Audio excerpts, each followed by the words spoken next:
And greetings. Happy Wednesday. Welcome to the Steve Deace Show here on BlazeTV radio and podcast. Steve Deace here.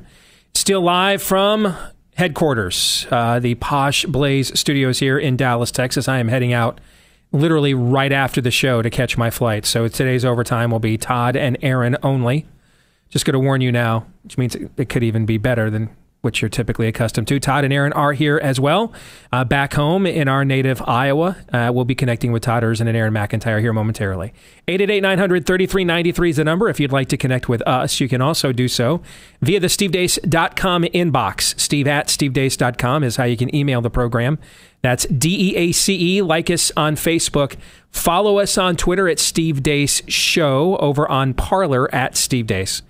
And check out our new YouTube channel, youtube.com/Steve Deace as well. Don't forget also, December 15th, my new book, the novella sequel to A Nefarious Plot, A Nefarious Carol, is released. And you can get your pre-order right now at Amazon.com. At Amazon.com, get your pre-order of A Nefarious Carol, the sequel to A Nefarious Plot, which we're going to, starting tomorrow, we're going to revisit A Nefarious Plot with a new series on Theology Thursday. So you can go to Amazon.com and get your copy of A Nefarious Plot as well, if you want to go along in that book study with us as we do that leading up to the release of the sequel, A Nefarious Carol.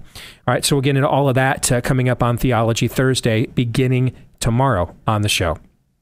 On today's show, the weekly prophet of woe and lamentation, Daniel Horowitz, will be here. He'll give us his post-debate analysis. We'll play buy, sell, or hold to lead off next hour. However, this entire first hour will be devoted to breaking down last night's debate. And it will begin with Aaron's rundown of what happened while we were away. What happened while we were away, brought to you by... That was a shit show. That it was, as former Vice President Joe Biden and President Trump faced off in the first and probably only presidential debate. I am the Democratic Party right now. The platform of the Democratic Party is what I, in fact, approved of. Here's the deal. I got very lucky. I'm going to get very lucky tonight as well. There is no manifesto, number Please one. let him speak, Mr. Number President. two. You just lost the left. Number two. You just lost the left. You're the worst president America has ever had. Hey, Come Joe, on. let me just tell you, Joe, I've done more in 47 months. I've done more than you've done in 47 years, Joe. We've done things that you never even thought of doing, including fixing the broken military that you gave me. This question of reopenings and the fact... Well, he wants to shut down this country, and I want to keep it open. And we did a great thing by shutting it down. Wait a minute, Joe. Let me shut you down for a second. We have the highest trade deficit China with ate Mexico. your lunch. Down 18%. China ate your lunch, Joe. Will you shut up, man? Listen, who is on your list, Joe? Are you in favor of law and order? I'm in favor of law. You follow it. Are you in favor of law and order? I would say almost everything I see is from the left wing, not from the right wing. So what are you saying? I'm willing to do anything. I want to see peace. Then do it, sir. Say it. Do it. Say it. Do you want to call him? What do you want to call him? Give me a name. Give me a white name. Supremacists and who would white you like me to condemn? White supremacists and right Proud Boys. Stand back and stand by. But I'll tell you what. Somebody's got to do something about Antifa and the left, because this is not a right-wing problem. Did you use the word smart? So you said you went to Delaware State, but you forgot the name of your college. You didn't go to Delaware State. You graduated either the lowest or almost the lowest in your class. Don't ever use the word smart with me.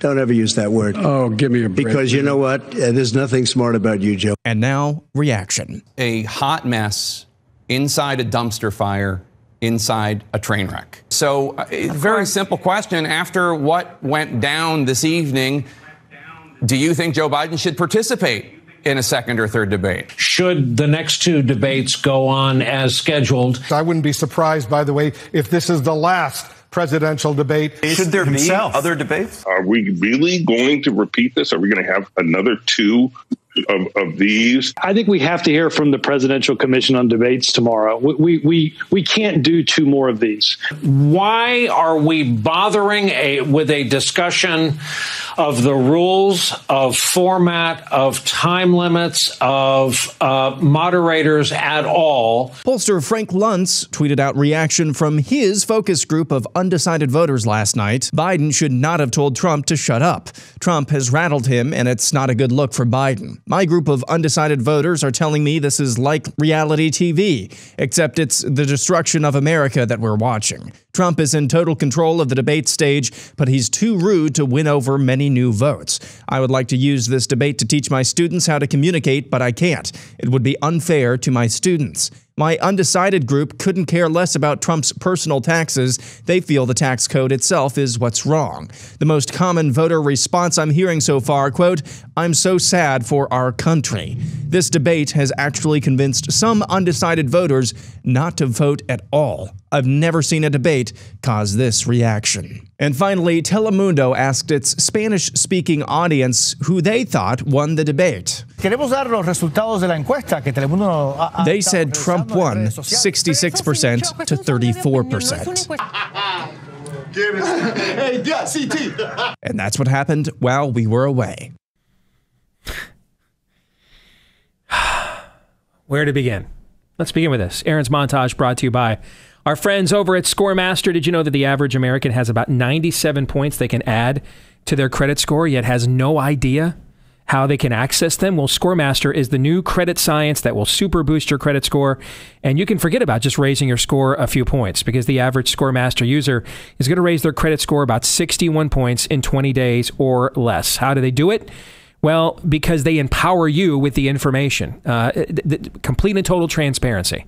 What's driving your score down, for example, and then what specifically is driving your score down, and then what specifically you can do to move it back up. Because moving it up, if you're in the high 500s, you move into the mid 600s. If you're in the mid 600s and you get into the 700s, what that does to your interest rate, payment plan, the options available to you, just changes everything when you go to buy a new car, a new home, any kind of refinancing, etc. So you can enroll in minutes with ScoreMaster, which puts you in control of your finances instead of the banks, and see how many plus points ScoreMaster can add to your credit score. Visit scoremaster.com/Steve. That's scoremaster.com/Steve. Okay. I want to begin kind of backwards. I'm going to get into here in a moment my specific analysis of the debate last night, but I'm going to begin actually by taking the analyst hat off and looking at this as someone who wants Trump to win. And this is the first time since I have been doing this full time that as a voter, I am personally invested in the Republican nominee winning. I didn't vote for McCain. I didn't vote for Romney. I didn't vote for Trump. Okay? In 2016. To me, I loathe John McCain as the politician, maybe as much as any politician in my lifetime. Just stabbed me in the back wearing my jersey countless times. Suddenly he runs for president, wants me to think things are different. They're not. And you saw they weren't any different when he went back to the Senate after losing. He agreed with Barack Obama more than us. You see now with Mitt Romney in the Senate. I told you then. He agrees with Barack Obama more than us. And you see it now that he's a senator. Trump was different. I liked the stuff he said. I just didn't think he really believed it and would follow through. And then I watched the last 4 years, and far more often than I expected he would, he did. So I'm not going to suddenly be opposed to the things I've long stood for just because someone I didn't trust did them. I'm not looking a gift horse in the mouth. I'm going to take the W and say thank you. So based on what he has done and who the Democrats have made clear they are, for the first time since I've been doing this full time on the air, I'm personally invested in the outcome. It's been very simple when you're not personally invested, or simpler maybe, to strictly look at it as objectively as you can analytically. When you're in a position where I really want the Democrat to lose, but I don't care if the Republican wins, which is a tough position to be in because it's kind of impossible. All right. But that's the position I've been in the last 3 presidential elections. This time I've got to be a little bit more self-aware because I am personally invested. I want Donald Trump to win on November the 3rd. However, much of his performance last night reminded me why I opposed him so vehemently down the stretch in the primary. I mean, I went from a guy on the Cruz campaign that from the beginning was advocating, hey, we're kind of working the same audience here. There's no point confronting him. He's helping us by taking out people like Jeb Bush and Marco Rubio. I mean, let's try to take advantage of that. And then by the time we got to the end of the campaign, I was one of the staunchest, we got to go after this guy really hard guys. I mean, I fought him on the floor of the convention all the way to the end with Free the Delegates. I was a part of that. I didn't vote for him in the general election. But then I saw the way that he governed. And I saw that the Democrats have taken off the mask and are being honest about everything people like me have warned you about many years. So I'm in. But if it weren't for those things, and all I knew was what I watched last night, I would not vote for that. I found myself asking myself, I wonder what Amy Coney Barrett is thinking watching this at home right now. I mean, 48 hours ago, that was a different human being that presided over her appointment announcement. I mean, that's like a 180, bipolar. I mean, I live with bipolar. You know, my wife battles it, so she would tell you, that looks like bipolar. I mean, everything about the woman exudes class. The president was beyond honorable and dignified in that announcement. And then 48 hours later, there is whatever that was. My phone was blowing up last night, all from people who want Trump to win, who were ranging anywhere from dismayed to disgusted by what they saw. If we were in normal times, the analysis I'm about to give you would be far more catastrophic. However, I keep having to check myself because these aren't normal times. And I keep having to remember, I stood there 10 feet from him, 20 feet most, waiting to meet with him off stage. Maybe he closes me to come and support his candidacy when he said here in Iowa, I like candidates, or I like soldiers who don't get captured, and I've never asked God for forgiveness because I've never done anything wrong. I thought he was done then. I've thought this guy was done a million times. I didn't think he was impressive in any of the 3 debates 4 years ago, but he's president now and Hillary is not. So I think as an analyst, you have to look at things as they really are, not as you prefer them to be, at least if you want to be intellectually honest, that is. So while on a personal level, as someone who wants Trump to win on November the 3rd, I was disheartened by what I saw last night. I think you could sense that if you watched our BlazeTV post-debate coverage that I was a part of here. But when I put the analyst hat back on, history has taught me with Trump, don't project. This guy has been dead before, and he's never dead. In fact, the last thing I saw last night before I went to bed was the Telemundo poll that Aaron mentioned at the end of his montage. 2-1 Hispanic viewers to Telemundo thought Trump won the debate. I've never seen a Republican get a reaction like that from Hispanic voters, especially when they're polled by Telemundo. Okay? So while personally my worldview would prefer a president who inspires us far better than what we saw last night, this world, or maybe it's just these times, may see things differently. I mean, I had somebody tell me on my Facebook page, well, Steve, your problem is you don't understand nice guys finish last. And I thought, wow, if I'm the nice guy now, I'm nice. First of all, thanks. All right. That's one of the nicest things a woman said to me in a long, long time. But if I'm the nice guy now, in the circles I roll in, dude, they fire up the Imperial March and I am the friggin' Grim Reaper. Ask Todd, he's seen it. They think I breathe like, I'm the nice guy now. Finally, another reason to vote for Trump. I'm now the nice guy. All right. Maybe that's the case, though. All right. And maybe what you saw last night is what would have happened if Lincoln debated Jefferson Davis? Maybe it would have looked like that. I don't know. Two sides with irreconcilable differences don't believe there's any undecided voters, have no interest wooing them if they exist.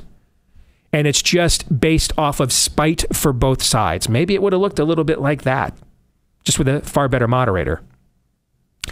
So I'm hoping as a Trump voter that this is another one of those times, because I don't want to see the unseen forces that have necromanced Joe Biden. Because if he wins, it'll be a power of attorney election. He won't be the president. The forces on the left guiding his hand will be running this country. So I hope that this is another one of those moments when we just write Trump off and get proven wrong later on. Now, to my analysis of the debate itself last night, I've got a series of takeaways on this to share. if you came into this debate heavily favoring one candidate over the other, you probably still do. In fact, it was almost as if both candidates were their debate prep teams. Biden's debate prep team was, hey, we really got to lock up the Vox, Slate, Young Turks vote. And Trump's debate team told him, I think you're a little soft with the people that think Breitbart is moderate and going soft. So, I mean, just be a total douche. That's what people are looking for. If you're part of those crowds, those wings of these two guys' coalition, you loved this last night. You loved it. But if you came into the debate undecided, you probably left it hoping you don't ever have to decide. Just maybe tapping out. Do this one without me. I don't think neither candidate made any kind of appeal to undecided voters at all. As much as they checked the boxes of spite, it was like the debate sponsored by Festivus, an airing of grievances. And who is the undecided voter, by the way? Because you guys are going to ask me that. I think the undecided voter, it's not on issues.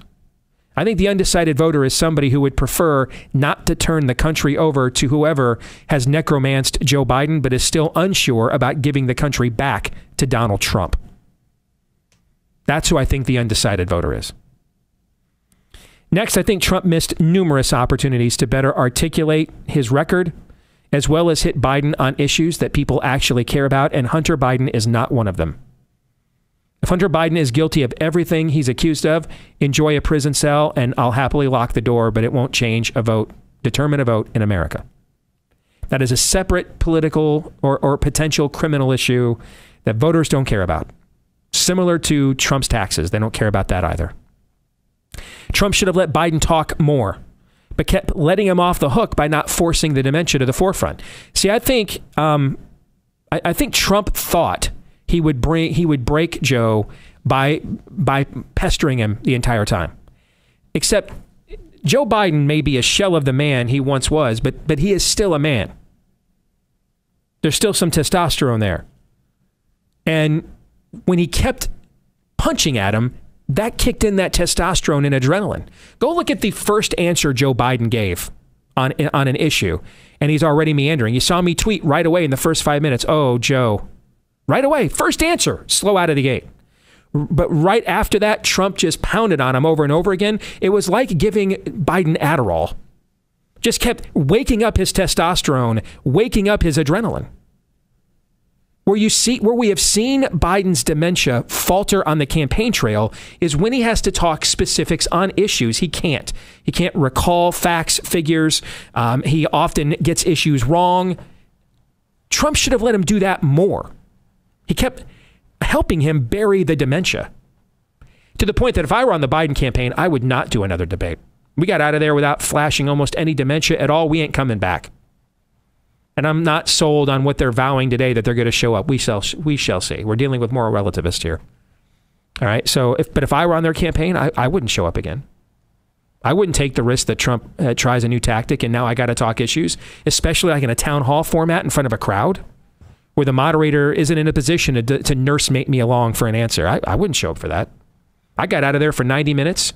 I got to call Trump a racist, loser, clown, worst president ever. I'm out. 5,000 G, pour one out, see you November 3rd. That's what I would do if I was the Biden campaign. Trump let me off the hook. I'm pulling a Steve Miller Band. I'm taking the money and run. I'm taking the favor. Thank you.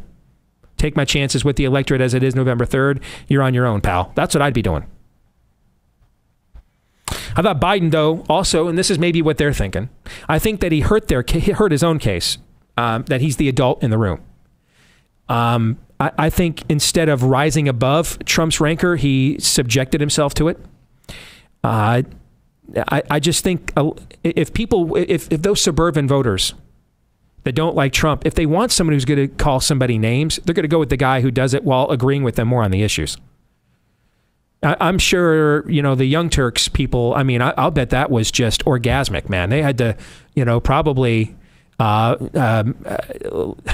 turn their channel off whatever carnal favors they were enjoying watching Joe Biden use their talking points on Donald Trump. But those same suburban, exurban voters we talk a lot about on our show, because all three of us live in those areas and know these people, they don't like that stuff either. They don't like it from Trump, and they definitely didn't like it from Biden. I got a text from a Biden voter this morning telling me who's going to vote, wanted to vote for Biden just because he can't stand Trump. I just can't vote for any of these people. And that might be what the Biden people are thinking. They're thinking, you know what, next time we got to show the softer side of Sears. We can't let Trump drag us down into the dirt like that. It's like these two guys, it's like Walter Matthau and Jack Lemmon got together. And it was like a movie. And they thought beforehand, how could we concoct a debate that would drive down voter turnout? Make it so. It's like that's what this was. I'm a moderator front. I typically think it's a cop-out to complain about biased debate moderators. Republicans don't have to agree to Chris Wallace or Martha Raddatz as a moderator. That's their own fault. I wouldn't agree to that if it was me. But this was extra special bad. Okay? I mean, Chris Wallace was not only biased, he was unprofessional and ineffective. Other than that, he has a wonderful singing voice. He should be ashamed, and shamed by his peers who largely have no shame. That's how bad that was. If I was Chris Wallace, I might be taking a sabbatical. Here's the final point I want to make. And this won't be inspiring, I want to warn you. But I think voters received a pretty honest appraisal of who these two men are last night. Trump is just unnecessarily unlikable at times. He doesn't want to take yes for an answer, even when you want to give it to him. You know, the reason he kept running out of time last night on his answers? Well, the first reason was good. He refused to accept the premise of Wallace's bias questions that were all asked from Joe Biden's premise. I'm totally in favor of that. But then no matter what the issue, he's got to spend 2 minutes at the next telling you how great he is on it, and no one's ever been better. Now his time is up, and by the time he gets to the part of the issue you care about, now he's got to talk over everybody because he's wasted his time talking about himself. That happened over and over and over and over again last night. And then there's Biden, on the other hand, who clearly is beyond past his prime and is largely still promising to fix the same problems with the same wrong solutions that he's been saying and promising for 47 years. I just think we need to perhaps accept those of you that have been waiting around for something more, something better. I bring you glad tidings of great joy this morning. It's not coming. These guys are pushing 80. They're finished products. They are what they are. It is, as the great prophet Bill Belichick once said, it is what it is. And every one of you that's a non-communist all have to make your own peace with this. You all have to come to your own conclusion of whether or not you disdain Trump's persona enough to hand the country over to the Marxist forces necromancing Joe Biden and waiting for a power of attorney presidency on November the 3rd. You all have to make that decision. I think if you're looking for some kind of soft landing or some kind of, you know what, man, that's a side of Trump I just didn't think was there. I don't think it's coming, man. I don't. And I think you just have to accept it. Everybody has to make their peace with it and then has to understand there's nothing aspirational happening here. It's just mere survival. And you have to decide, all of you on your own. And I'm not going to get in the middle of it. I've made my peace with it, and I'm fine defending my position. Because I think we're on the brink of a civil war, and I think last night's debate was another sign of this, unfortunately. That's how both sides react when they don't view the other side as tolerable any longer. I mean, that's when you get the divorce attorneys together, and you have that deposition where you meet each other face to face for the first time at the law office. That's what it sounds like. That's what it looks like. It gets loud. There's just bile, venom. That's what you saw last night. And so I think all of you waiting around, hoping for more, you're all going to have to just make a decision. And the decision is this. Do you disdain Trump's persona enough to hand the country over to the Marxist waiting in the wings, who are the Svengali necromancer for Joe Biden, waiting in the wings for a power of attorney presidency. And that's up to all of you to make that decision. Each of you individually has to. Because that will be the result of a Biden win. I don't even think that's in dispute. So you have to make that decision. I would have preferred that Trump made that decision for you. If it's what I pray for, beg for, urge for, and I'm not in control of. This morning would be so much easier if you saw a president like what you saw on Saturday morning. But it is what it is, man. It is what it is. And I'm not empowered to change it. I already did everything I could so we wouldn't have conversations like this. All right? I worked to the bitter end for the only candidate that had a chance to beat him in the primary. I tried to beat him at the convention. I didn't vote for him. I did everything I could. I did my tour of duty to avoid moments like this. I don't have to take a backseat to anybody on that. But now it's go time. And the Reds took off the mask. And you know where they're coming from. And you know what they're going to do. And you know that this guy's not in control. This guy's not in power. It's a power of attorney presidency if he wins.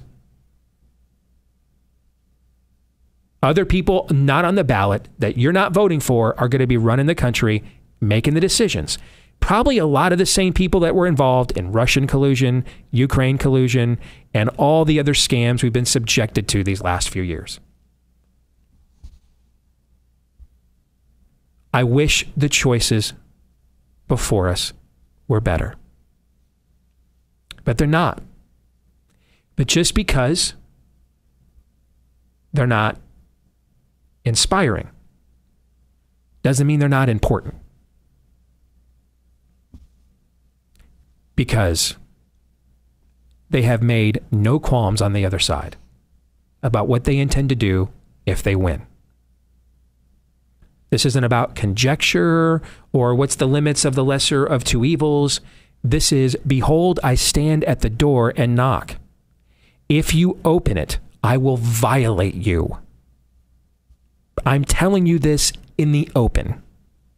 I'm not hiding it. I am a scorpion. My sting is poisonous. I beseech you, open the door so I can use it on you. That is the reality of what we face. No Gettysburg Address is forthcoming. No stirring Thanksgiving proclamation that makes you say, I've got the feels now, thank you. I wish. That's the way the process should work. It should. Has in the past. Even when we've been in civil wars, it's worked that way. But it's not going to work that way with this civil war. That's pretty obvious. At least not at this moment in time. And everybody listening in the sound of my voice right now, that is a non-Marxist, all has to make their choice. And that choice before us is this. Do I disdain Trump enough, what he represents, that I'm willing to take my chances with the power of attorney presidency, knowing that it's likely people favorable to, if not outright Marxists, holding that power of attorney? That's it. That's it. That's the choice. And I don't necessarily think there's a right or wrong one. They just both have consequences.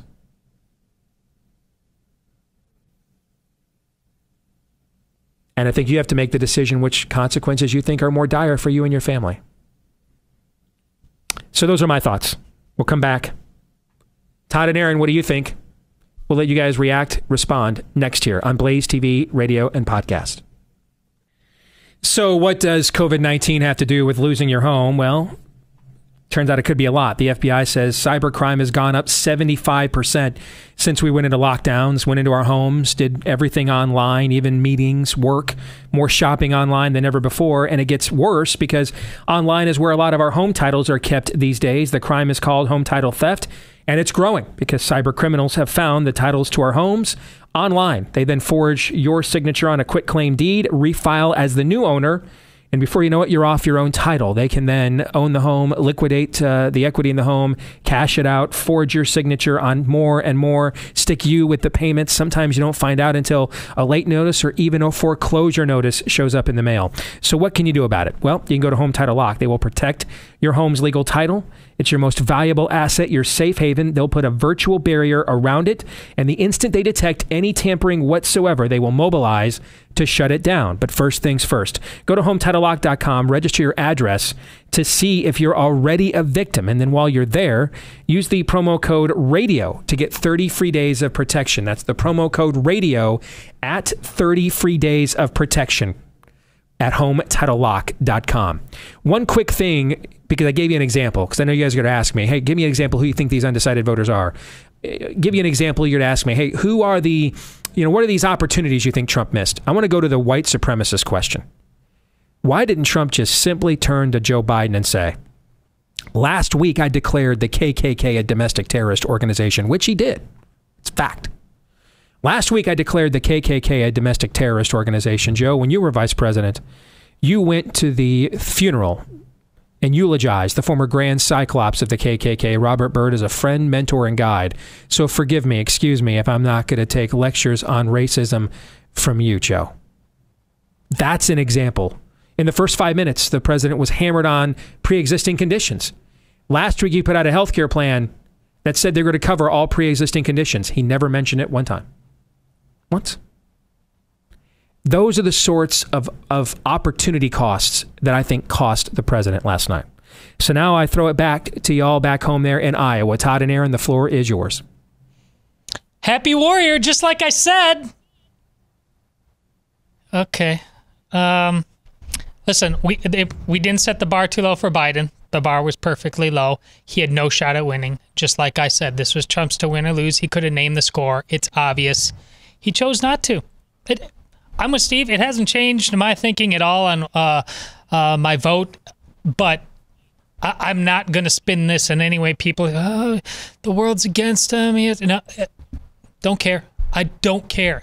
That was an easy, automatic win if Trump chose it. It's like that scene in Shrek 2.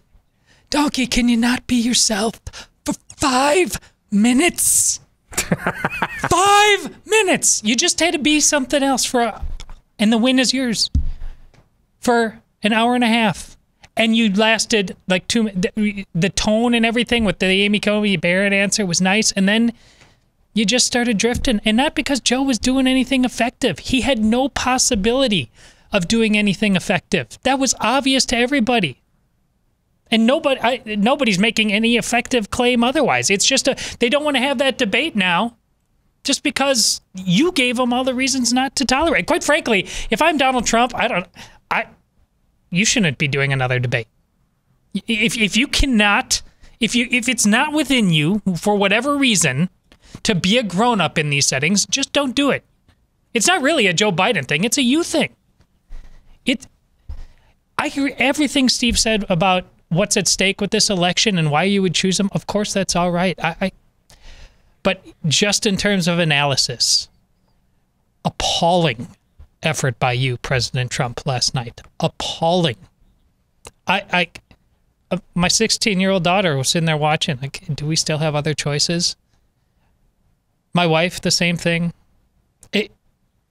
I've heard this from several people I know around the country, something similar, that they were disappointed their kids watched it with them, that their kids were crushed and wanted to know why their parents were so invested in either one of these individuals. I heard this from quite a few people. And so yesterday, I told you what should happen and what would happen. And again, my confidence that this would not happen stemmed from the fact that everybody saw it. It was that obvious. Does anybody believe on either side that if Trump wanted to name the score, he could have?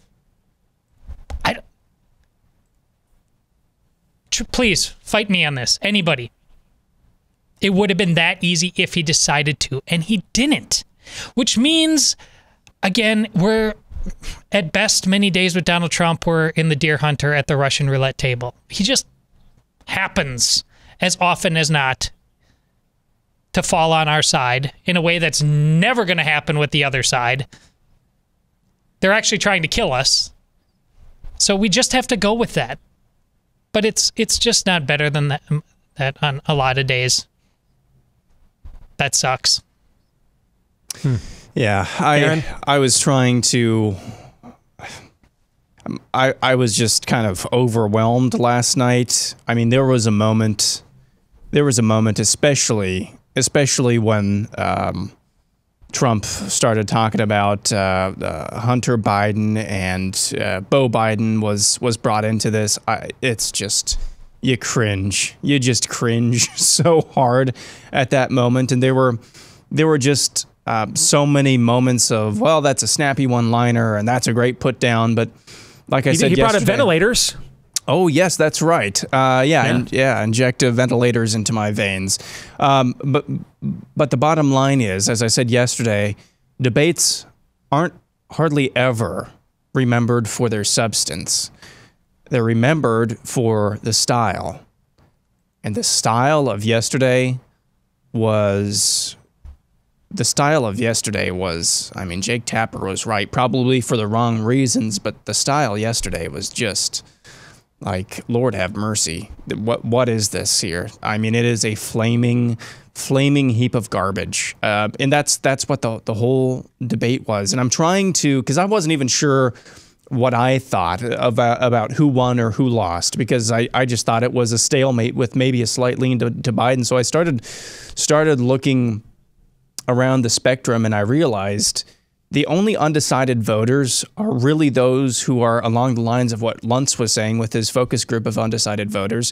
The only undecided voters aren't between Trump or Biden. It's about whether or not they're actually going to vote for either one of those people. And that makes sense after what we said. I don't want anything to do with this. And that makes sense.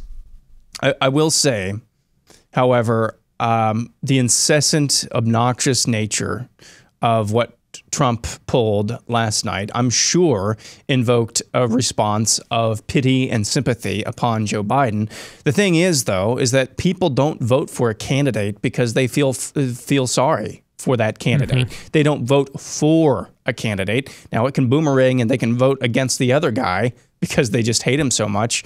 But again, the Democrats have gone max. They've maxed out their credit limit in terms of negative sentiment. So I don't know how much of a difference that makes. And that really brings me to Donald Trump and Chris Wallace. And I agree that it is usually very lazy analysis to complain about the debate moderator because it's baked into the cake that it's going to be biased. Yep. But my goodness, Chris Wallace has interviewed Donald Trump before. He's covered Donald Trump for over 4 years now. He knows Donald Trump's personality, and you had to know if you're Chris Wallace that these questions are going to put Donald Trump on the defensive. You constantly holding Joe Biden's hand is going to put Donald Trump on the defensive. You are not doing your due diligence if you're not at least making every concerted effort you can to not formulate your questions in a biased and heavily slanted way. And yet Chris Wallace went through with that. So I'm putting myself in Trump's shoes from the get-go. From the get-go, you were put on the defensive by not Joe Biden, but both Joe Biden and Chris Wallace. Now, a more seasoned debater, like somebody like maybe Ted Cruz or just pick a name.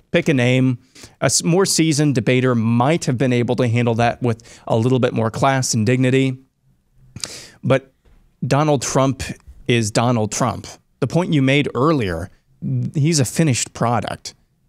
You have to know that, Chris Wallace. You have to know that he's going to respond the way that he did.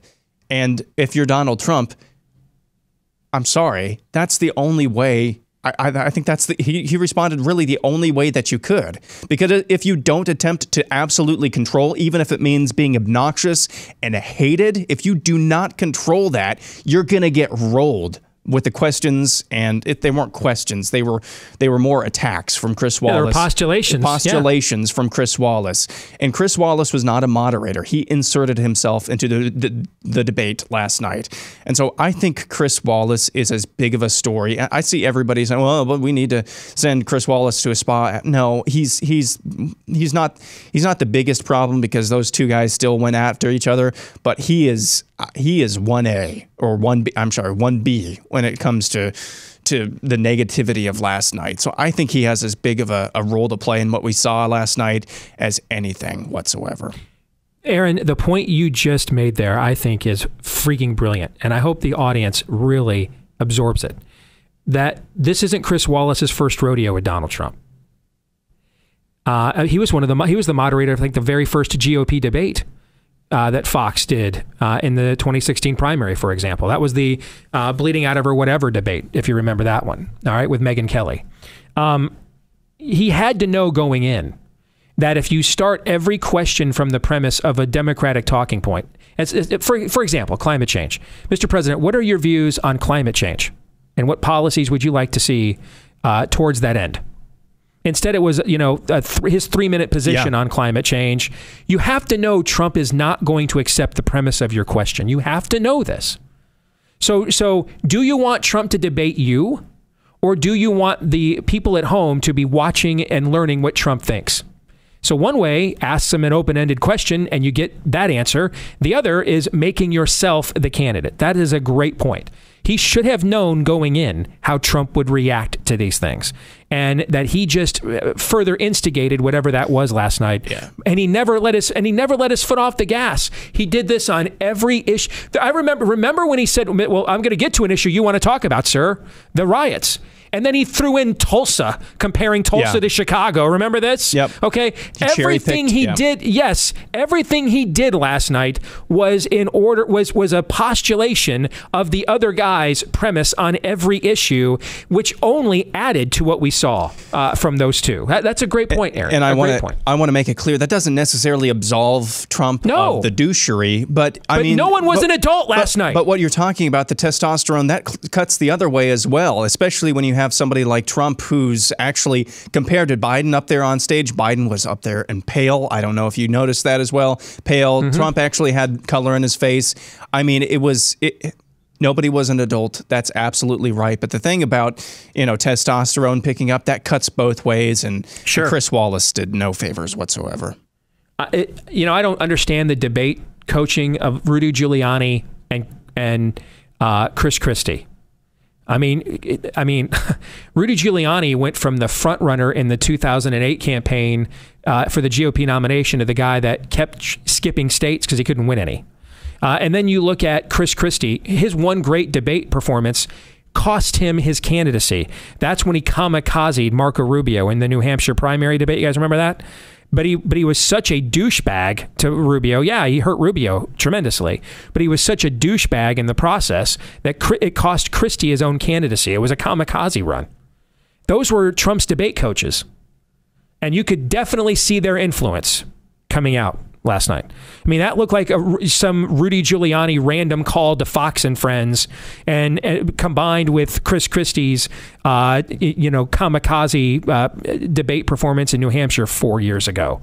I get different debate coaches.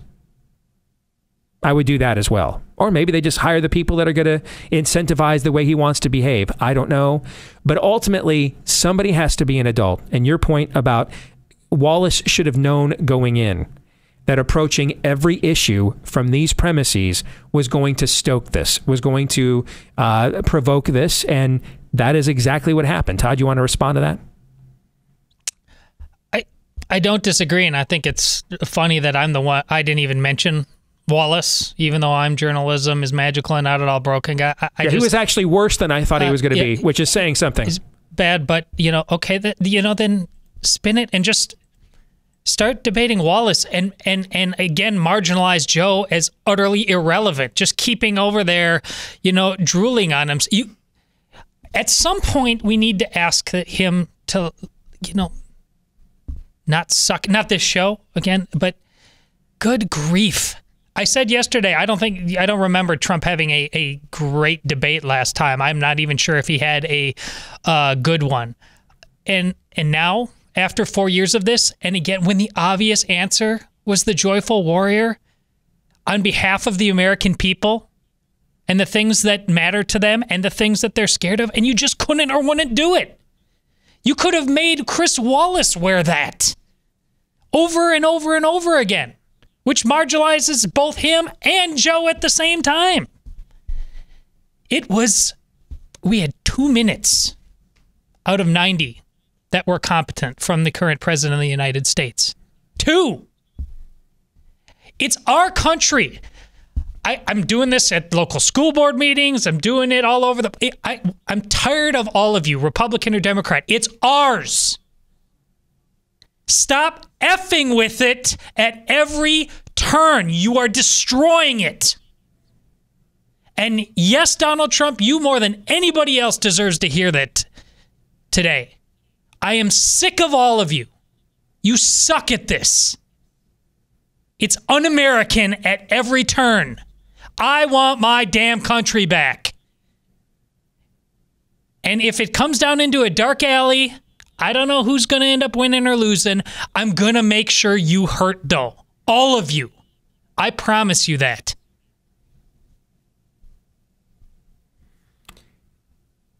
I'm not sure how to even follow that other than amen. I will add, this news will surprise you. The ratings for the last 15 minutes of the debate last night were higher than they were for the first 15 minutes. The audience actually stayed all the way to the end and didn't tune out, which tells me people were desperate to cling for somebody to show a light in the darkness. And it just never really happened. We'll come back, play buy, sell, or hold here with hour 2 next. And we're back with hour 2, live and on demand here on Blaze TV, radio, podcast. Steve Deace here. One more hour to go from Dallas here at Blaze HQ. Then I am rushing out of here to catch a flight back home to Iowa. That's where Todd and Aaron are joining us from here today on the program. 888-900-3393 is the number. If you'd like to join us too, you can also let us know what you think about what we think via the stevedeace.com inbox. Email the program, steve@stevedeace.com. That's DEACE. Like us on Facebook. Follow us on Twitter @Steve Deace Show, over on Parler @Steve Deace, and then YouTube.com/Steve Deace as well. If you're a podcast listener, thank you so much. Please show your appreciation for the show by clicking the subscribe button, giving us a 5-star review on whichever podcast platform you access our show from. Thanks to all of you that have done that. And please keep them coming, because the more of those we get, the more it helps the show to grow. At the bottom of the hour, our good friend and weekly prophet of woe and lamentation, Daniel Horowitz, will be giving us his thoughts on last night's debate when he takes us inside politics. But we go next to one of our favorite segments of the week, Buy, Sell, or Hold, sponsored by Fundrise. You know, you've heard for years that it's important to have a diversified portfolio, like stocks, bonds, mutual funds, that kind of thing. But if you've ever looked at a breakdown of the most successful portfolios, you'll typically see a diversified set of real estate. So why isn't it one of the first asset classes you consider when you're looking to diversify? Well, simply, it's just not available to a lot of investors like you and me until now because of the capital necessary. But thanks to Fundrise, that's all different. They'll make it easier for investors to diversify by building you a portfolio of institutional quality real estate investments. So whether you're starting to invest in real estate or looking to add more, our friends at Fundrise have you covered. They're an investing platform that makes investing in high quality, high potential real estate as easy as investing in your favorite stock or mutual fund. Fundrise has you covered and has managed more than to date $1 billion in assets for over 130,000 investors.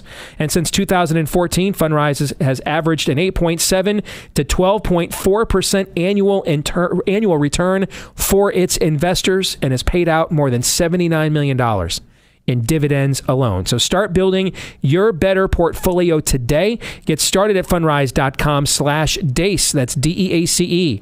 Fundrise.com/Deace to have your first 90 days of advisory fees waived. 3 months of advisory fees waived when you go to Fundrise, Fundrise, fundrise.com/Deace. Again, that's fundrise.com/Deace. All right, here we go. Buy, sell, or hold. Aaron throws out, with help from you in the audience, a series of predictions or what have you that Todd, you and I will decide.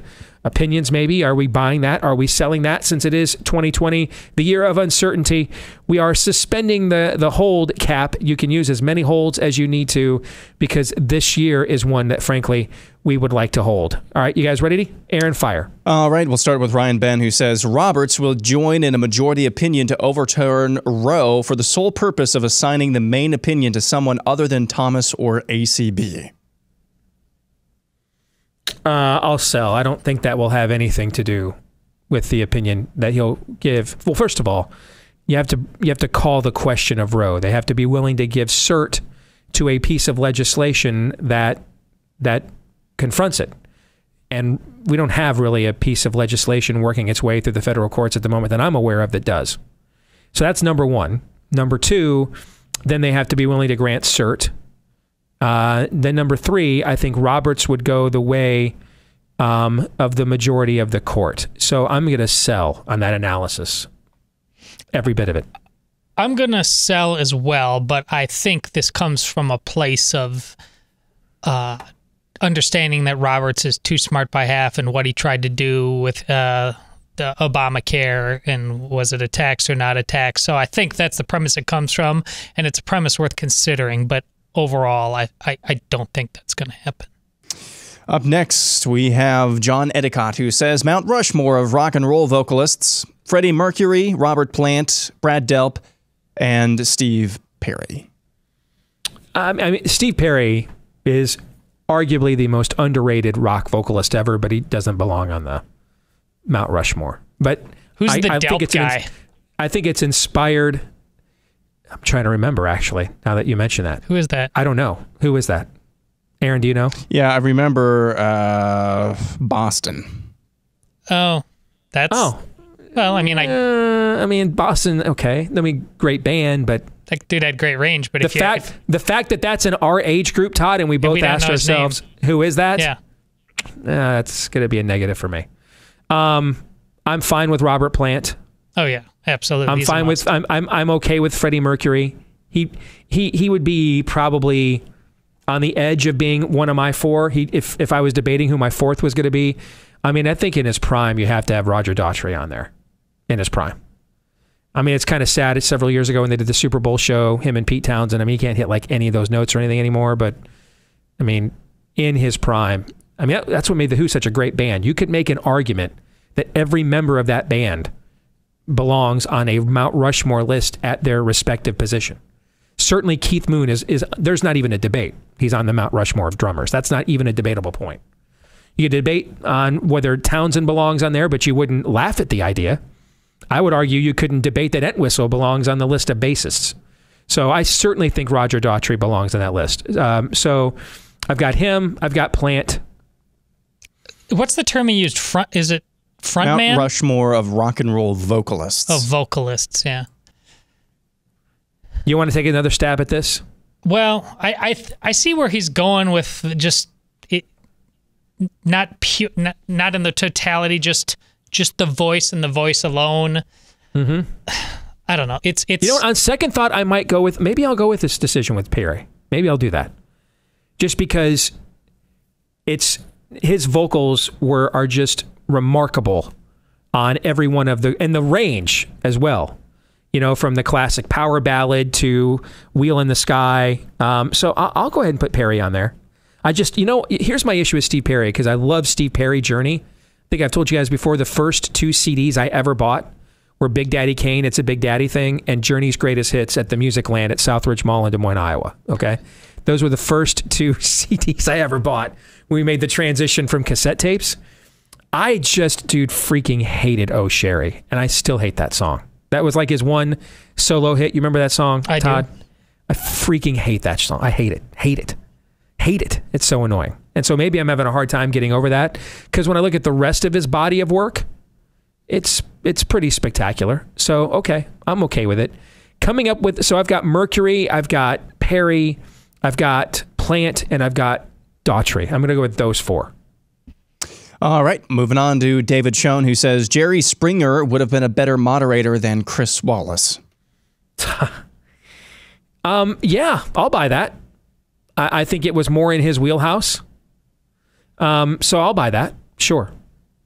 Well, as frustrating as the bias is, it's also just the premises of you agreed to the rules, you read the room, just get out of the way.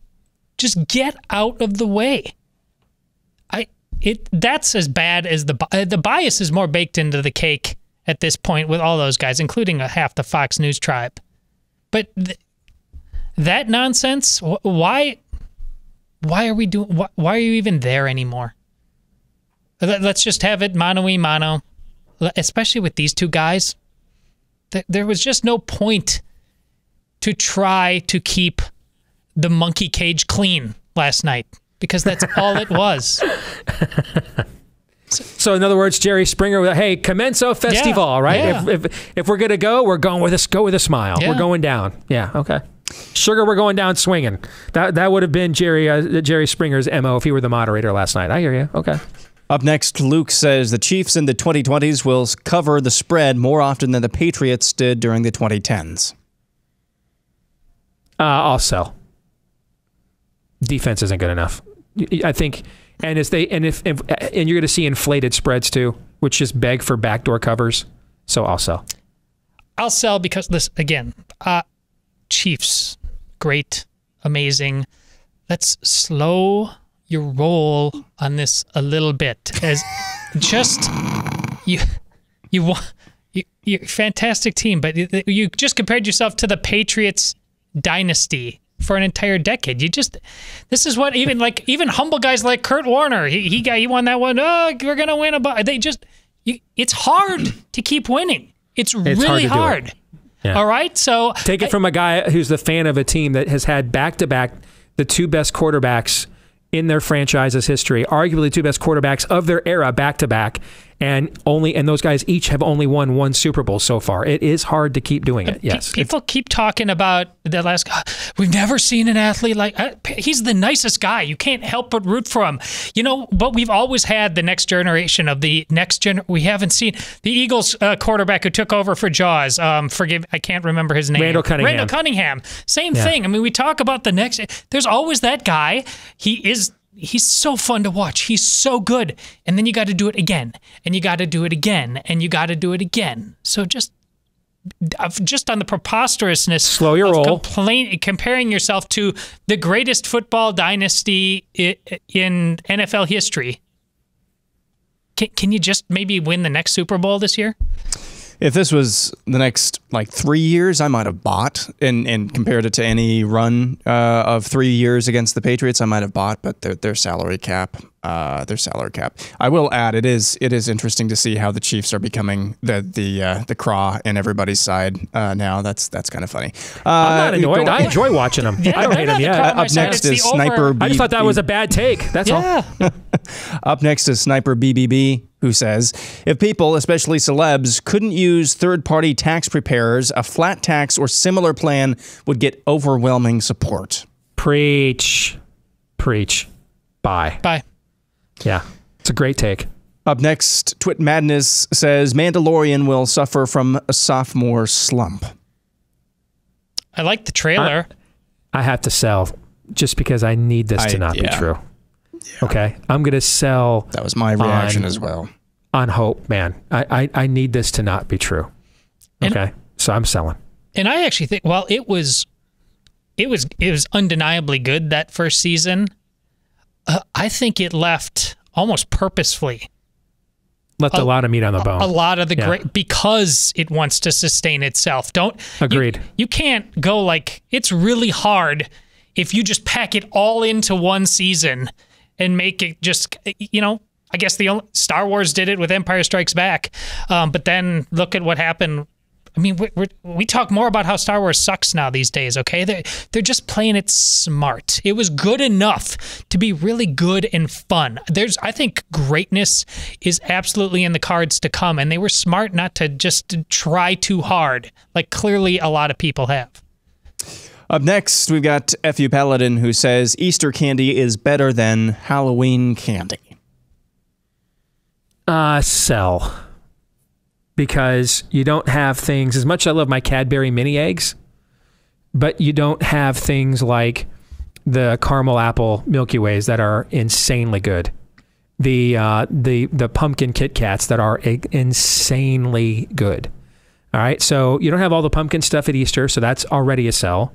But you know the apple flavored, the caramel apple flavored stuff at the exact same time. Now that I'm talking about it, I really don't even think it's close. That's a hideous take. That is a hideous take. Sell. I'm not getting on the way of candy versus candy on the Steve Deace Show. You know, I just. Listen, who was that? F.U. Paladin. Yeah, dude. Yeah, your first two initials there, brother. I'm taking you to Candyland, all right? Mess with the bull, get the horns. I like That's an how awful at the beginning candy of that take. he felt, Steve's going to really think about this one at the end. He's just shivved. Yes, now I'm just pissed. Yeah, that's a terrible candy take. Yes. Up next, Holly Martin says, we will finally have a Buckeye World Series. Cleveland in 6. Well, last year I hit on the Nationals 22-1 to win the World Series. And I did it strictly off of, I didn't actually think they were going to win the World Series, just thought that was great odds for a team with such a strong pitching staff. You know, I learned from one of the best, Curt Schilling. He knows a thing or two about winning baseball games in the postseason, right? I mean, he's one of the greatest all-time postseason pitchers in the history of the grand old game. And two things he said to me, hey, if you've got 3 starters, if you can get a game to the 7th inning and power pitching, strikeout pitchers win in the postseason. And the Nats had all 3 of those things. And so getting that at 22-1 in so many 5 or 7 game series, I thought that's such great value, I had to take it. It just ended up paying off, and in a very peculiar way, where they were the first team to win a World Series without winning a home game. That had never happened before. I don't know we'll ever live to see it happen again, unless it happens this year because of the craziness with, you know, no crowds with COVID. So this year I'm going with the same formula, and the play I made. Now, I don't think there's a bad bet on the board. I think the Dodgers are clearly better than everybody else. You can get them at almost 3-1. So that's good value.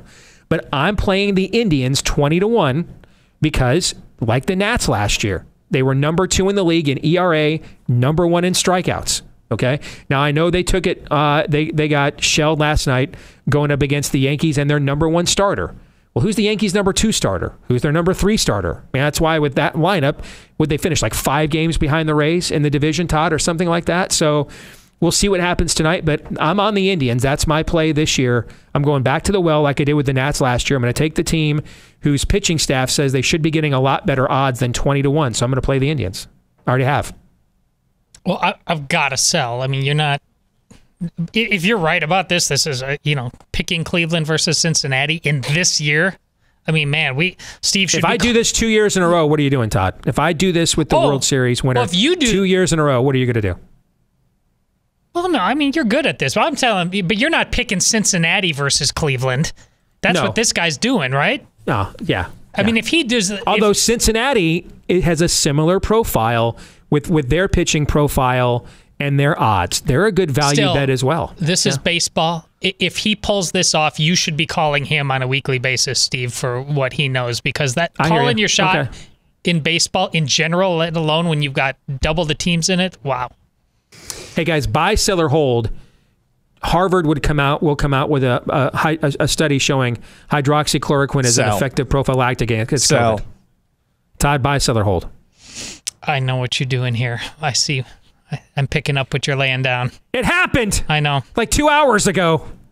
Harvard University, guys, Harvard, came out with a study that showed that's hydroxychloroquine, not a cure, but a prophylactic, meaning that if you think you may be positive or early onset symptoms, it has up to a 20% risk reduction by using it as a prophylactic. That's Harvard University. And the New York Times is writing about Sweden now. It's being unmemory hold. They're just putting this. This is like the Des Moines Register back in the day when I was there, endorsing Steve King early on, while everybody else is it's so far fetched. They're like, we have no candidate. there, but it shows, look, we're open-minded. We can, no, they're not. They're just now, let me throw something else out there and I hate thinking this way, but do you think the day after that debate performance, they're like, Sweden's okay and hydroxychloroquine might actually work?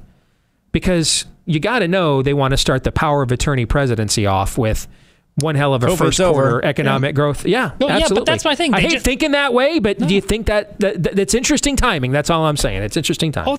And so they slide this kind of stuff out there now.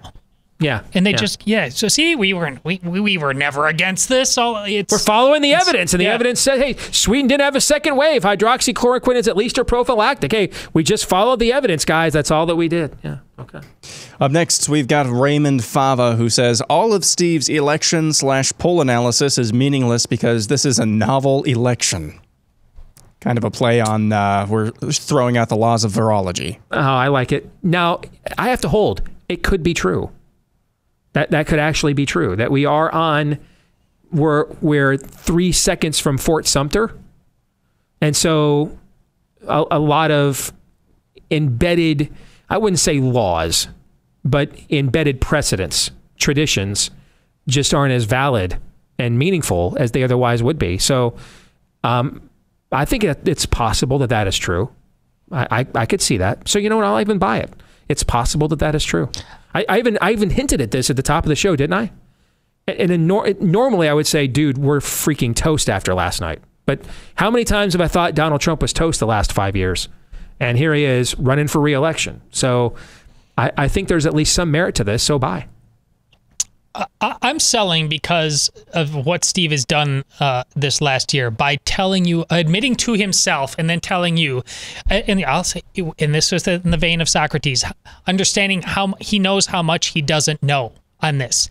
If this time in 2015, I could not believe the way Steve would reset to the next, I know. I was writing for the Washington Times. I wrote a column for them after that Iowa event I mentioned again earlier. Trump is dead. Bobby Jindal was the star. Ted Cruz shined. I mean, I just wrote him off, thinking it was over. So yeah, you're right. But every single statistical angle under the sun, you were parsing. We went over it all the time on the show. I was just amazing. You would find another angle on mining the data, and your confidence in mining the data, almost always warranted. But you've just been willing to set that down, which is why you're probably getting as good of analysis from Steve as you've ever been before, even though he can't be that comprehensive, because at least he's willing to admit that to himself, which clearly, a lot of the pollsters aren't. Not only that, aren't they willing to admit it, their thumbs are and their fists are on the scale.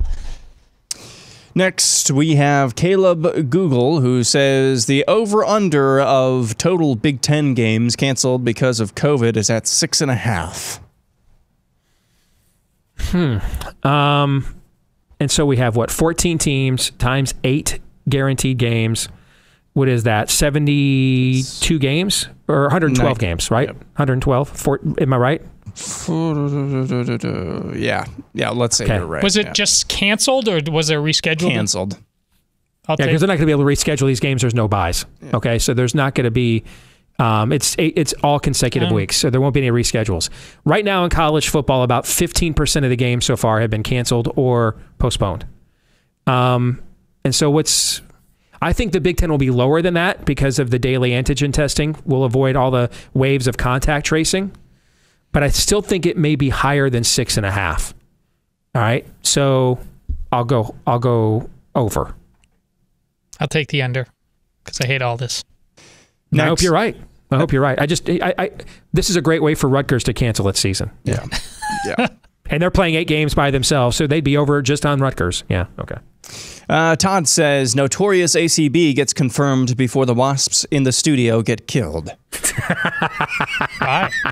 They're resilient. I mean, they'll be killed, but they'll be back. They like this place. I have to buy. Yeah. We'll go on to Elliot Evans, who says, grown men who use emojis are committing a dude code violation. This is courtesy of Matt Walsh, who lit the website on fire the other day. Yeah, I do some of this stuff to relate to my daughters and stuff like that, and because they hate it. They I like to tease them with dad being out of touch and things of that nature. So And plus, I can be taken so literally when I'm communicating to people on a text or something that I don't want them to take it overly mean. So I'll throw like a little smiley face or something in there. So I'm going to sell. So, but my admiration for Matt Walsh's ability to have such strong and thick-headed convictions on meaningless things, I'm truly impressed by it. Yeah, the Dude Code affirms. See, yes. I'm. This is not addressed at either one of you for selling, but I am closer to actually buying that now after seeing the unhinged reaction that he got from certain people. Only on maybe Twitter. Confirming his suspicion. Yes, yeah. Okay. Next, Joshua Nippa says pumpkin spice bacon. There's a nice picture. Buy. Of some thick cut hayride bacon, small batch, pumpkin spice. That would be phenomenal, man. So, I mean that. I don't know why that's any different than maple bacon. Buy. So they do this. Buy. They cover it in chocolate. Don't do that. Bacon is not a dessert. Stop it. Not with that. I had my first ever. I'm not giving the company a plug unless they sign up, but I just had my first ever pumpkin spice protein bar. Holy crap, it was good. Holy cow. Great. Next, we have Scott Tyndall, who says mask wearing will plunge in the northern half of the country when the temperature drops below 32 degrees and everyone sees their breath escaping around their masks. Sell. I would like to buy that, but if it hasn't burned out yet, then it's not. Yeah, I don't think that will do it. What'll do it is next year, warmer weather, and I'm just frankly sick of this and I want to move on with my life. Yeah, I got to sell. Everybody's going to start packing into high school gyms to watch basketball, and they're all going to do it. Yep.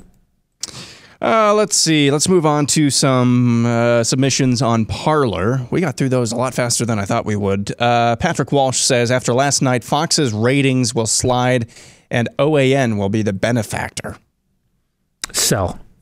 Fox wasn't the only ones carrying it. Yeah. So. Let's see. Dennis McCullough, I should say. Justice Thomas should resign now so Trump can replace him in case Trump doesn't win the election.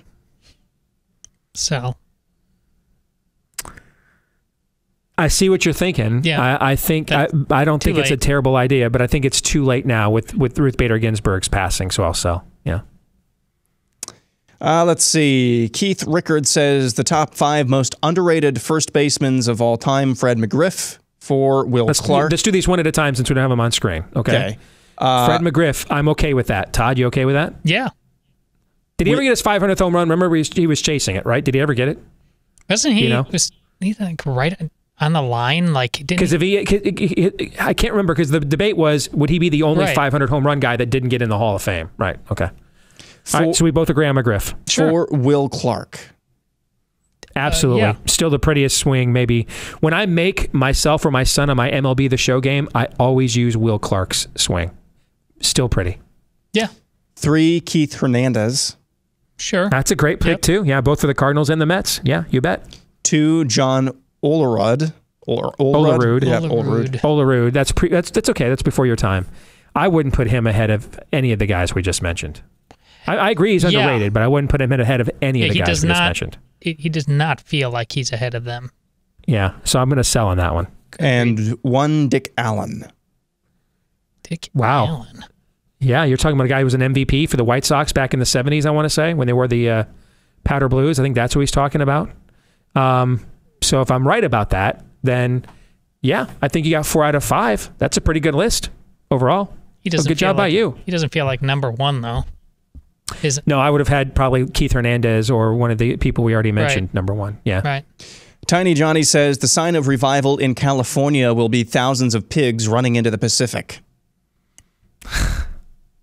Sure. So, all right, bye. I'll buy that. You bet. Let's see. Brian Cato says CNN would classify the mob outside Lot's house as peaceful protest outside Lot's house. Again. Very well played. Bye. That's well done.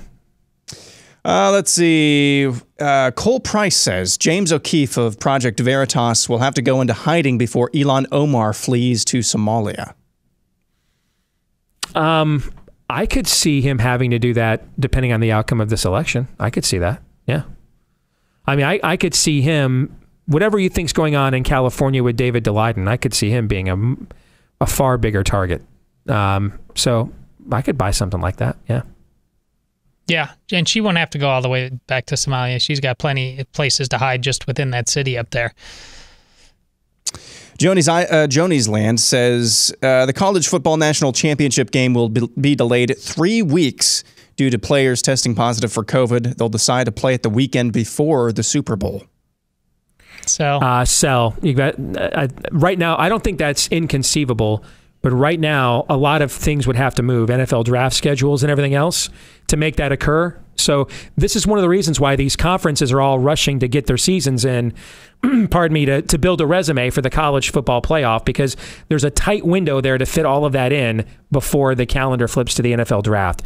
So I'm going to sell right now, but I don't think that that's impossible that it could happen eventually. I'm selling. Let's do this last one here. Christine Herrer says if Trump loses the election, they will have to forcefully remove Joe Biden from his basement. You mean in order to move into the White House? It's a joke. Yeah, it's a joke. Yeah, so, everybody's joking about. Yeah, it's not a good one. Yeah, it was actually hilarious. You're just not picking up what I'm putting down here. Okay. So yeah. It's We hard. wouldn't have gotten to this point if y'all would have talked more. What's your deal today? Come on. It's hard to laugh. Hey, Chris Wallace, you're the moderator. About the transfer of power. It's going to be a disaster after the election. An absolute disaster. One way to avoid that, make having a transfer of power unnecessary. That's one way to avoid it. So what does our weekly prophet of woe and lamentation think? Daniel Horowitz is going to join us here next. Stay tuned.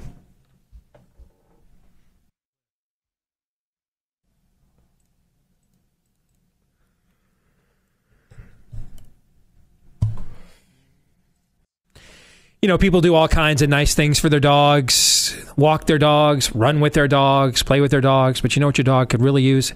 Nutrients. That's where Rough Greens VitaSmart comes in, because a lot of the food that we buy our pets at the store these days has been sterilized for mass production and consumption. So all the good stuff, those live organisms or the vitamins, nutrients, probiotics, omega oils, etc., a lot of that stuff is taken out. Same thing goes with our human food. That's why we buy and consume so many supplements today. Your dog could use one now too. And that's where Rough Greens comes in. It's not a dog food, but a dog food supplement. You sprinkle it on the food your dog already loves and put the good stuff back in your dog's food that they've been missing this entire time. And if my dog Cap is any indication, it's going to make your dog love their food even more, because he loves this stuff. If you want to see, if you don't see a better impression from your pet in 14 days or less, try the Rough Greens Jumpstart 14-day bag today for just $14.95.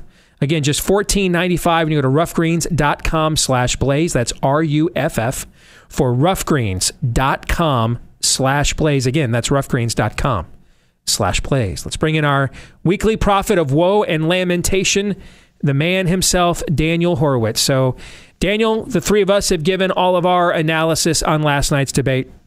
We'd now like to hear yours. When someone's in the process of hanging themselves, you kick the bucket, you don't cut the rope. I mean, it's that simple. And Biden was doing that for him. Look, everyone expected Biden to come out and say some like La La Land, unfortunate thing that someone in their final stage of Alzheimer's would say or something. And he's clearly not. There's something going on with him, but it's not that advanced, and he could remain lucid for a period of time.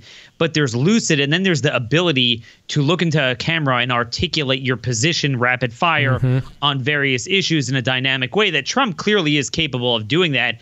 And I think he was certainly very energetic last night. The problem is this. Here's the bottom line.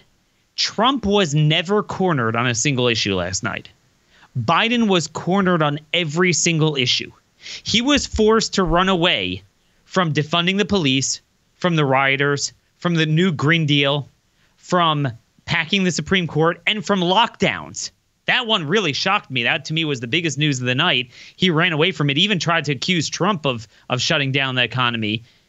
And Trump maybe started to press him, but then he needs to allow him to answer. Yeah, deer in the headlights. Let everyone see that, and then jump in later.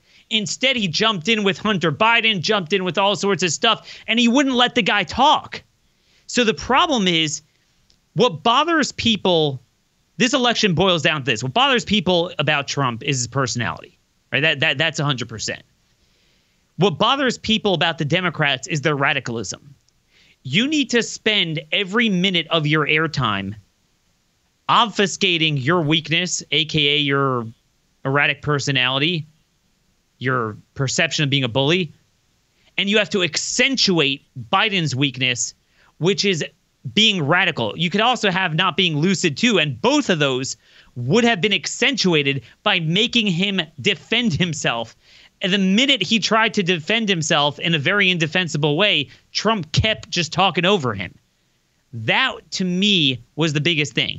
It was what Gore did to Bush. I can't believe it was 20 years ago. It's crazy. Seems like it was yesterday. The first debate with Bush. Gore was viewed as a lot more seasoned. Bush was very nervous back then. And he really didn't do as well on policy in that debate. But he won the debate because Gore kind of got in his way. You know, when he wasn't talking about the lockbox, he was just sighing and hemming and hawing. But even then, he didn't talk over him that much. Now, I think unlike then, where there was so much more dynamic undecideds in the electorate back then, and there was a lot more movement and juice that Bush scored or achieved through that debate, I don't think Biden's going to get a bump necessarily from this. I don't think it's necessarily going to hurt Trump. And if your belief is that Trump is ahead, then fine. But if your belief is that he is somewhat behind and he needed to win back some of those voters based on them being turned off by Biden's radicalism, it was a missed opportunity.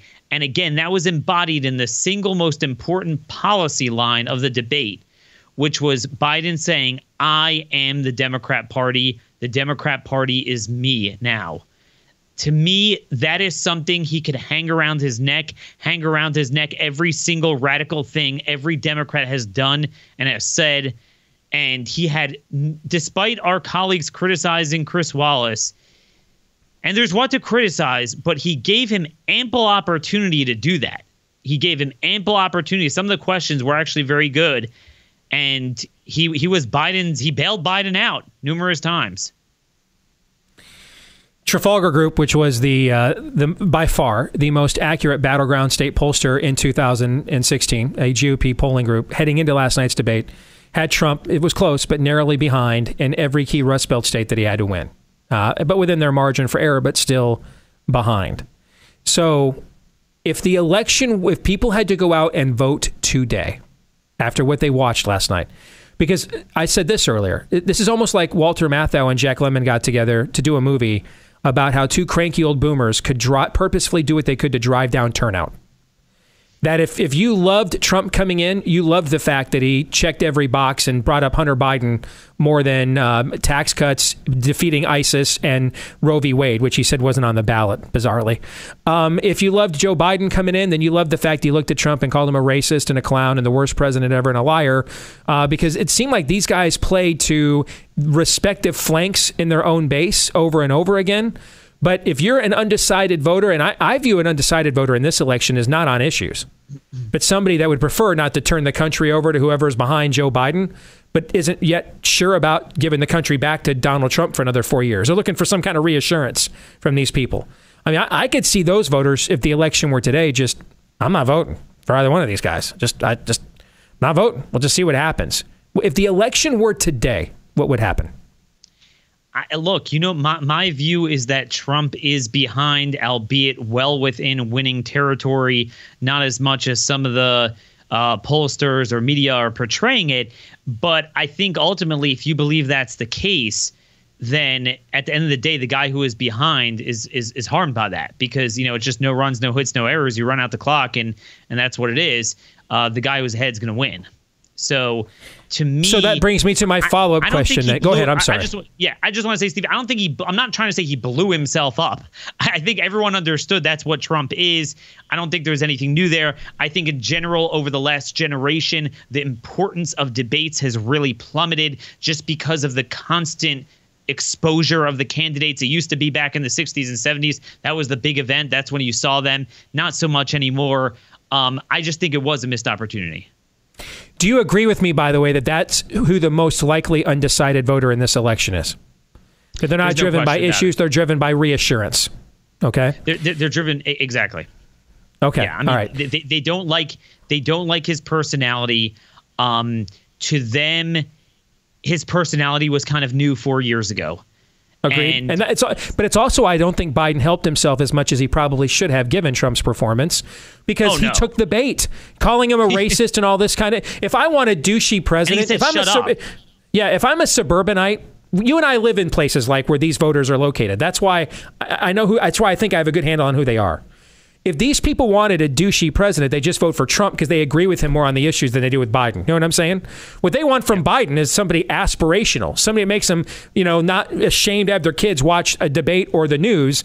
And to hear Biden get down into the muck and mire, while the Young Turks guys were probably self-pleasuring to that last night, those voters in suburbs like where you and I live, that's not actually what they're looking for from Joe Biden. They actually see him as the person that can rise above that and return us to a time when it was safe to watch the news. I think he kind of took the bait on that stuff. Steve, that's a terrific point, and I think it kind of balances out some of the other analysis you've given, that we're not saying that Trump is going to tank from this, and I believe that's exactly the point. Because it wasn't one of these debates where one guy's clearly a bully, which you could say Trump was, and you feel bad for the other person. I spoke with my mother, and I'm all into the nuanced points, like, oh my gosh, he admitted lockdowns are terrible and schools should reopen. She was like, he told him to shut up. And to me, the biggest selling point of Biden's campaign is that Trump is not presidential. I mean, I'm better. I'm a better human being than he is. I'm a better human being. Yes. And he looked weird. He was constantly making his clown faces the whole time. And you could even argue from his vantage point, he was justified in being frustrated. Trump wouldn't let him talk. But like you said, he took the bait. He didn't look refined himself. So, again, I just think it cancels itself out. I don't think Biden scored points, but I think Trump could have pounded him into the ground on the issue. I think the whole thing to me, and I said this on our BlazeTV coverage with Glenn and the panel last night, if I was on the Trump campaign, I would view this not as a loss. This was a massive opportunity cost loss. Yes. I mean, there were opportunities all over the board. On the white supremacist question, why don't I look at Biden and say, last week I declared the KKK a domestic terrorist group, which he did. While you, as a vice president, were eulogizing their former Grand Cyclops as a friend, guide, and mentor, I'll not be lectured to about racism from you. On pre-existing conditions, dude, you and I were complaining about this in his healthcare plan last week. They were going to cover every pre-existing conditions. In the first 5 minutes of that debate, he got hammered over and over by Biden and Wallace on pre-existing conditions. He never once mentioned his own healthcare plan covers pre-existing conditions. To me, this was opportunity cost. We're all over the board. And except for a couple of times where he said to him, hey, show us the law enforcement organization that's supporting you. Will you stack the court? Except for a couple of those moments, he basically just fixated on stuff that people that are going to vote for him 75 times care about, like Hunter Biden, or on just trying to pester the old man, which frankly I think woke him up. People with dementia don't struggle to rise to a confrontation. In fact, they're always on edge looking for one. What they struggle with are the details of life, the specifics and nuances of life. Biden, where you see him falter on the campaign trail, is on issues, on policy. He conflates things, can't remember things. And by punching him all the time, it was almost like you could see Biden physically wake up. Well, shut up, man, you're a loser. That actually kept him alert the entire debate. Look at his first answer on the first question on an issue, and you saw Biden meander right away. If Trump should have stayed on that the whole night, made him talk issues. Biden couldn't talk about the courts. Yeah, I was shocked. He couldn't express his position on these are horrible judges. Amy Barrett is horrible. She's, kind of give the traditional Ted Kennedy speech. Instead it was a nerdy process. I think she's a fine human being or something, he said, yes. A fine human being, but just let the people decide. And Trump really got him well. Like, I was elected for 4 years, not 3 years. He got him on that. Again, what frustrates me I'm more frustrated about Trump than anything else. I actually thought Trump came with the top of his game. If Biden was meandering, he was lucid. He had it. He was energetic. He was thinking properly. I think he had a lot of good facts at the tip of his tongue. I didn't agree with all of them. A lot of them I did. I thought it was good, but he then squandered it. That's exactly the point. That Biden looked like a low energy, meandering, he almost felt bad for him. And Trump looked like he had his facts and he was good. But and then he started off with what I thought was a very good tactic. He directly challenged him. That used to be taboo back in the debating days. No one was allowed to have a real debate. He actually would challenge him, but then he wouldn't let Biden hang himself with it. So then it got into, you're a jerk, you're a liar, and whatever. And it wasn't like, hey, buddy, you want to lock up everyone who opens up their business and African Americans who lost 3 times as many businesses as whites did from your lockdown policies. Oh, you are the Democrat Party. Whoops, all your Democrat governors did this. Oh, except when it comes to people beating and molesting motorists on the streets, then you don't want to arrest them. That's how he could have nailed them. I was pretty shocked, given how far to the left Biden has moved and the ground he has staked out, how he so quickly ran away from those policies, and he could have pursued him on that. All right, we got 1 minute here for you. If you were the Biden campaign, would you do any more debates, or would you say, you know what, Trump let us off the hook. We didn't have to flash any senility or dementia. We'll take the ball, go home. We'll blame it on his tax returns, and then we'll just ride this thing out. We showed up, and not risk exposing that in another setting if Trump tries other tactics. What would you do? That's exactly what I would do. Everyone was worried about that. He gave him the perfect out. Look, whether you like Trump or not, it's a fact. If you do a study of that video transcript, I mean, you will see Trump had 90% of the words. He literally talked over him. I mean, that's just a fact. I must say I enjoyed a lot of it. I really did. I was laughing my head off. I thought it was great.